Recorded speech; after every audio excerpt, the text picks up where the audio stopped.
नमस्कार प्यारे बच्चों, कैसे हैं आप। आशा करती हूँ अच्छे होंगे। तो आज हम करेंगे आपकी पाठ्य पुस्तक के अध्याय 1 कांटों में राह बनाते हैं क्या अभ्यास कार्य।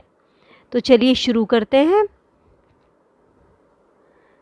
पहला प्रश्न है, सही शब्द पर सही का निशान लगाओ। सच है विपत्ति, यानी यहाँ पर लगाना है आपको, जब आती है।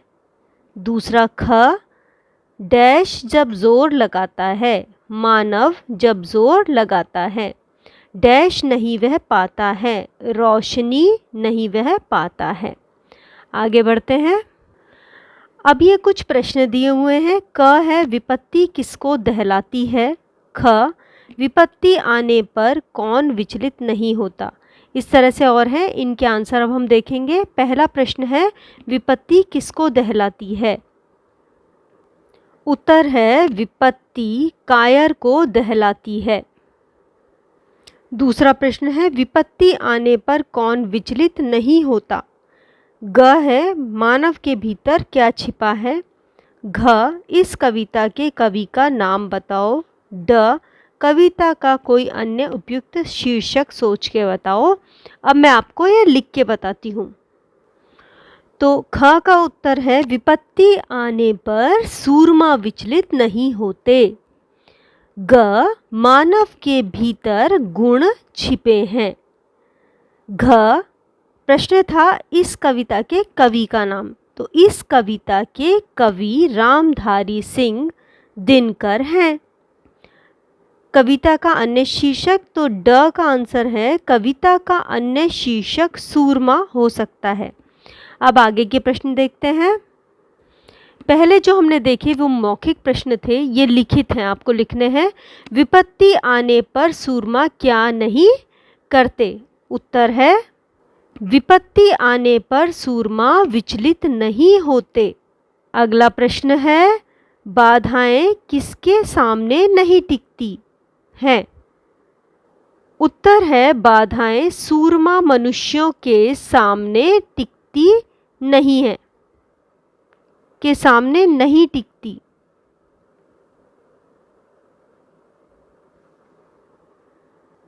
प्रश्न, पर्वत के पांव कब उखड़ जाते हैं। उत्तर है, जब सूरमा लड़ने के लिए ताल ठोकता है तब पर्वत के पांव उखड़ जाते हैं। अगला प्रश्न है, मानव के जोर लगाने पर क्या होता है। इसका उत्तर है, मानव के जोर लगाने पर पत्थर भी पानी बन जाता है। अगला प्रश्न, ड, मानव के गुण किसके समान हैं। उत्तर है, मानव के गुण मेहंदी और दिए की बाती के समान हैं। अगला प्रश्न है, हमें किसी भी मुसीबत का सामना कैसे करना चाहिए। तो उत्तर है, हमें धैर्य और वीरता के साथ मुसीबत का सामना करना चाहिए। अब अगले प्रश्न में अर्थ लिखना है आपको। दो इसके अंदर आपको लाइनें दी हुई हैं। बत्ती जो नहीं जलाता है, रोशनी नहीं वह पाता है। का और ख है कौन विघ्न ऐसा जग में टिक सके आदमी के मग में। तो इन दोनों का उत्तर मैं आपको बताती हूँ। पहले का उत्तर, बत्ती जो नहीं जलाता है, रोशनी नहीं वह पाता है। उत्तर है, जो दिए की बाती नहीं जलाता वह प्रकाश नहीं पाता। ये शाब्दिक अर्थ, अर्थात जो कठिनाइयों का सामना धीरज से करता है वही सफल होता है। दूसरा जो है इसके अंदर दिया हुआ है, उसका है, ऐसी कोई कठिनाई नहीं है जो आदमी के मार्ग को रोके, अर्थात वीर आदमी के पथ में कोई विपत्ति नहीं रहती। अब अगला प्रश्न दिया हुआ है, कविता से तुकांत शब्द छांट कर लिखो। तुकांत जैसे इन्होंने उदाहरण दे रखा है, आती, दहलती, होते, खोते। तो तुकांत शब्द किसे कहते हैं, पहले ये जान लेना आवश्यक है। तुकांत में जो शब्द लिखे होते हैं उनका अंतिम अक्षर समान होता है। जैसे आती में ती, दहलाती में ती, ती दोनों में समान है। होते खोते में ते समान है। ऐसे ही आपको लिखना है। तो ये मैंने ढूंढे हैं। लगाते बनाते जग मग, लगाता जाता प्रखर भीतर, लाली उजियाली, और लास्ट है जलता पाता। तो सभी ये तुकान शब्द जो अंतिम अक्षर है सेम है। अगला प्रश्न है विलोम। सच का है झूठ, कायर वीर, मानव दानव, गुण अवगुण, भीतर बाहर, उजाला अंधेरा।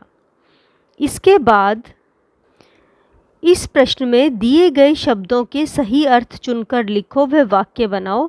एक का अर्थ आपको दे रखा है जग यानी संसार को, और एक बर्तन जग जो होता है पानी भरने का, ये दो है और दोनों ही के लिए आपको वाक्य प्रयोग करना है। ऐसे ही दल, उसके लिए एक अर्थ पत्ता है और दूसरा अर्थ होता है समूह। लाल के लिए एक रंग के लिए और एक बच्चे के लिए प्रयोग होता है। नग एक रत्न के लिए और एक पर्वत के लिए प्रयोग होता है। तो अब इनके लिए वाक्य प्रयोग देख लेते हैं। इसमें देखिए जग यहाँ है। जग में नाम कमाओ यानी संसार में नाम कमाओ। एक जग पानी लाओ यानी एक जग भरकर पानी ले आओ। पेड़ के सूखे दल टूट गए यानी पेड़ के सूखे पत्ते जो हैं वो टूट गए हैं। मानवों का एक दल बनाओ यानी समूह बनाओ। वह लाल किताब लाओ। यशोदा का नंद लाल है यानी नंदलाल यानी नंद का बेटा, वो यशोदा का बेटा है। अंगूठी में यह नग बहुत सुंदर है। हिमालय नग बहुत बड़ा है। तो इस तरह से ये वाक्य में प्रयोग है। इसी के साथ ये समाप्त होता है। फिर हम अगले वीडियो में दूसरा अध्याय करेंगे। मेरे चैनल को सब्सक्राइब ज़रूर करें।